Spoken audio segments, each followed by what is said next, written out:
Zig. Aïe.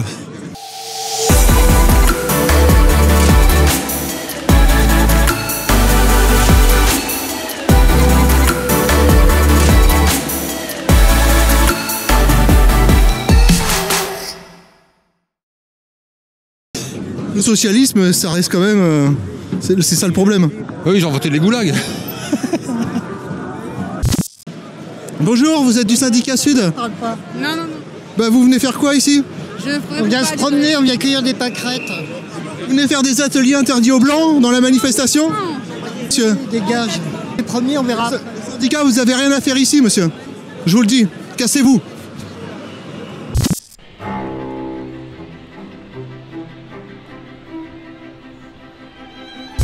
Vous êtes un dangereux antisémite? Ah non, pas du tout. Ah oui. Est-ce qu'on peut être juif du peuple sans être sioniste? Ah bah oui, bien sûr.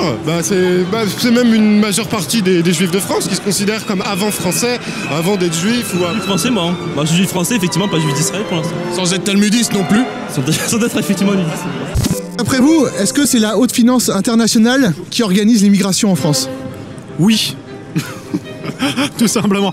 Et je parle en tant que musulman d'origine algérienne et je vous réponds oui, tout à fait. Et j'aimerais dire encore plus que la colonisation, ça a avant tout enrichi la finance mondiale, la haute finance française et la haute finance prédatrice. Et pas le peuple. Jamais le peuple français a rien gagné. Peut-être le port de Marseille, peut-être 3 dockers qui ont eu un emploi, le temps de la colonisation, voilà. Les gens payent de plus en plus d'impôts, ils ont de moins en moins de services publics. Où va l'argent? Comme l'a dit un des leaders des Gilets jaunes, où va la dette publique? À qui on paye? On aimerait savoir. On aimerait juste avoir le nez dans les comptes, tout simplement. Il n'y a pas besoin de prendre l'Elysée hein, pour prendre le pouvoir. On va à la banque Rothschild, on la bloque et c'est tout aussi bien. C'est eux qui ont l'argent. À un moment, on fera plus notre monnaie. Du coup, allons voir Goldman Sachs et les banques et on verra où est le vrai pouvoir, tout simplement. Quoi. Les partis politiques et les syndicats, c'est la même. On les voit une fois tous les 5 ans. Ah, le peuple est beau, ça va manger une petite tartine au marché, ça tape sur l'épaule, ça écoute le peuple et ça nous brosse dans le sens du poil. Et après, bon bah, ça reçoit un coup de fil des lobbies, ça va bouffer du caviar, du homard et ça nous oublie le lendemain des élections, tout simplement, voilà. Bonjour monsieur. Bonjour. C'est pour attirer les tirs de flashball, votre déguisement? Non, mais c'est pour faire un côté festif. Vous êtes là pourquoi? Bah, Macron il a dit venir le chercher, on est venu le chercher quoi. C'est le but. On est sorti de nos montagnes, on nous a viré de notre viaduc, on nous a viré du tunnel du Mont Blanc, donc on est monté à Paris.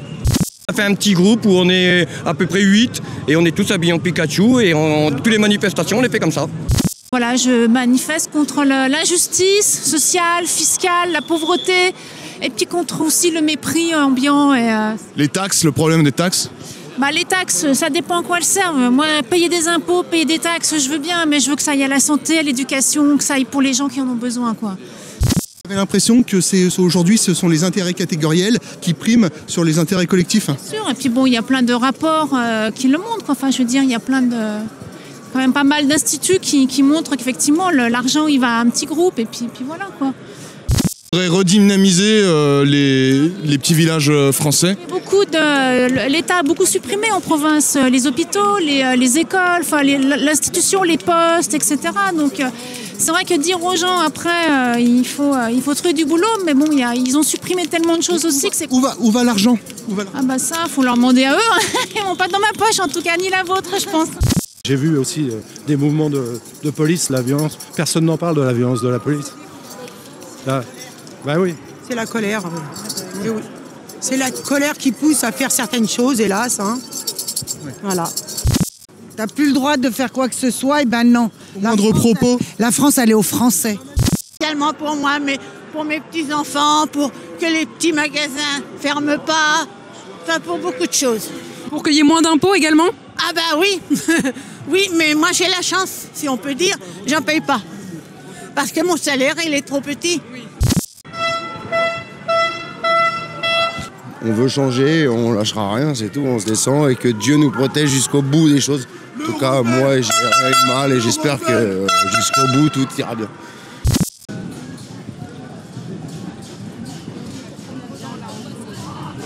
On fera pas la révolution sans la police. Je pense qu'ils sont aussi concernés, c'est des citoyens comme nous, quoi. Donc voilà. Ils ont une famille, ils ont des charges. Tout à fait. Et je sais pas si vous avez vu, et lui nous dit tenez le coup, il nous dit tenez le coup, il faut tenir, parce qu'à un moment donné ça va craquer. J'ai été contacté moi par un groupe qui s'appelle les Incorruptibles Gilets jaunes. Est-ce que ce serait pas le moyen de se regrouper dans la paix et la non-violence ? C'est effectivement, je pense que ce que la majorité des Gilets jaunes souhaiterait, mais manifestement, il y a un petit groupe qui représente vraiment une minorité au sein des Gilets jaunes, qui eux sont là pour faire la police politique, les commissaires politiques, et qui, à mon avis, font beaucoup de mal aux Gilets jaunes en soi. Parce que ce qui nous arrive à moi, par exemple, aujourd'hui, et à mon groupe, et à ceux qui m'entourent, ça arrivera demain à ceux, par exemple, je sais pas, qui ont voté Le Pen aux élections, allez savoir. Pour eux aussi, ce sont des fascistes. C'est inquiétant parce que moi, c'est pareil, je reçois beaucoup de messages de gens qui veulent monter des milices pour aller les défoncer. Et c'est pour qu'il y ait 1 ou 2 morts, des histoires à l'Amérique. C'est peut-être pas non plus une bonne solution. Je pense pas que ce soit la solution. Je pense qu'il faut porter le gilet jaune physiquement et aussi dans son cœur, c'est-à-dire accepter qu'il y ait des gens qui soient différents de nous dans le cortège. Moi, ça me dérange pas du tout qu'ils soient là en soi. Moi, même si je vais plus loin, je pourrais même me considérer comme antifasciste, authentique. Mais le problème, c'est que je considère que le fascisme, c'est la banque. C'est Macron, c'est pas moi. Moi, j'ai un micro, je pose des questions. Je considère qu'on fait table rase du passé et on avance ensemble contre Macron. C'est la seule solution. Il n'y a pas d'autre solution. L'union. Chavez le disait, union, union, union, ou l'anarchie nous dévorera. Poutine fait un excellent travail de défense nationale.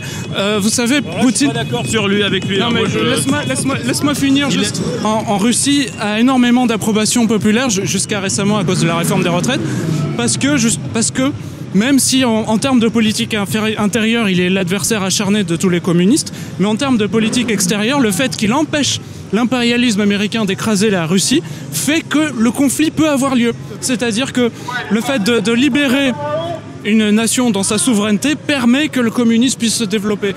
Le sous-titre du Capital, c'est critique de l'économie politique. Donc il critique l'économie politique en tant que prétention à être une science autonome. Comme un Pasolini ou comme un catholique traditionnaliste en fait. Ah bon? J'ai pas compris. En fait, Marx, il me semble qu'il critique en fait le fait qu'on réduise l'être humain à une variable d'ajustement économique. Une simple marchandise. Comme le font les religieux. Oui, certains religieux, pourquoi pas, oui. Enfin, rien que le terme christianisme révolutionnaire et rationnel est quelque chose de complètement subversif. À la Hugo Alors, Chavez. moi, je suis complet. Oui, à la Hugo Chavez, par exemple. Vous prenez les coups de flashball à notre place, hein. Ah, si vous voulez, mais ça m'étonnerait. Tout le monde est quand même dominé par un système qu'on ne maîtrise pas. Enfin, même ceux qui sont à la tête sont tous des pantins. Comment on peut mettre en l'air un système que personne ne maîtrise ? Il faut savoir trouver au moins des points d'accroche. Et puis les Français sont devenus lâches aussi parce qu'on les culpabilise. On les culpabilise beaucoup. Ah bah oui, alors là, chez moi ça marche pas. Hein. Ça marche pas chez les Gilets jaunes. Ça me coûte cher parce que, en général, même mon drapeau français, on me le reproche. Dans certains endroits. Hein. Ben, ça va changer. Ouais, vous, je vous sens venir. Pour la démission de Macron, on en a marre des taxes. Il se fout de notre gueule. Derrière vous, il y a un drapeau bolchevique. Un avis sur cet ignoble drapeau qui symbolise 200 millions de morts quand même. Pourquoi un drapeau bolchevique? Il n'y a pas de drapeau. Parce qu'il est rouge, c'est le communisme. C'est 200 millions. Chacun manifeste à sa façon et... Donc un drapeau nazi, ça posera pas de problème. C'est pas que ça pose un problème. Commencez pas à foutre la merde. Hein, nous, on est là pour le RIC, pour... Et pas pour le Reich. Non, on s'en fout.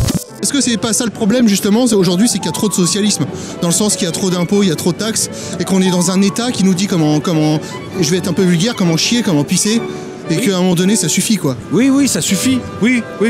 On est là, faut faire ça, vous n'avez pas le droit de faire ci, vous n'avez pas le droit de faire ça. Il faut éclater tout ça. On est des peuples, on est des gens qui savons ce qu'est le bien commun, et non pas ceux qui nous dirigent. Ceux qui nous dirigent n'ont pas le sens du bien commun.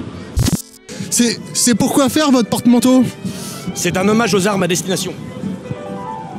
Ah, pourquoi ça? Bah tu vois pas. C'est aussi un mat de cocagne. Un mat de cocagne, voilà. Tu connais les traditions du Moyen-Âge? Non, mais ça m'intéresse. Ah bah c'est la tradition de l'abondance. de la surabondance. Et puis si les gens, par tous. Et puis si les gens ont trop chaud, ils peuvent toujours mettre. En plus, on peut se dénuder assez facilement. Merci monsieur. Bonjour, vous avez un Che Guevara sur votre béret, et quand le Che Guevara disait que les Noirs étaient indolents, vous en pensez quoi?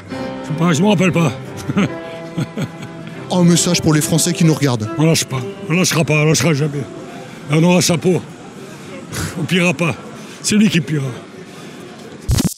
Alors vous êtes gilet jaune et foulard rouge à la fois? Pas du tout. Vous connaissez l'histoire de la jeune fille de 12 ans qui est dans sa classe avec des camarades musulmanes. C'est une fille qui est dans sa classe et elle voit toutes ses petites copines de l'école qui choisissent de porter le voile. Et elle rentre le soir chez elle, elle demande à sa mère mais maman, nous, qu'est-ce que nous sommes? Et sa mère, qui est une 4 sup en banque, elle lui répond spontanément, nous ne sommes rien.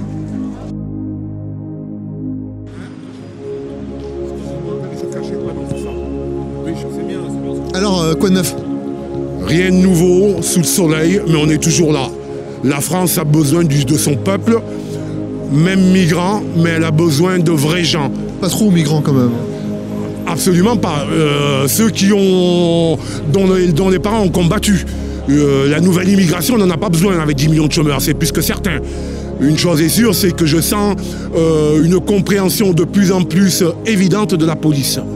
Ils sont fatigués, et ils sont fatigués surtout de combattre leur propre peuple. Voilà. Que Dieu bénisse la France. Amen. Amen. Je vous lance l'appel de rejoindre sur VK et sur toutes les autres plateformes éventuelles, de rejoindre les cortèges des incorruptibles Gilets jaunes pour déambuler, marcher ensemble en partageant un certain nombre de valeurs communes dont la France manque, dont le peuple français manque et qu'il est important qu'on retrouve. Voilà. À bientôt.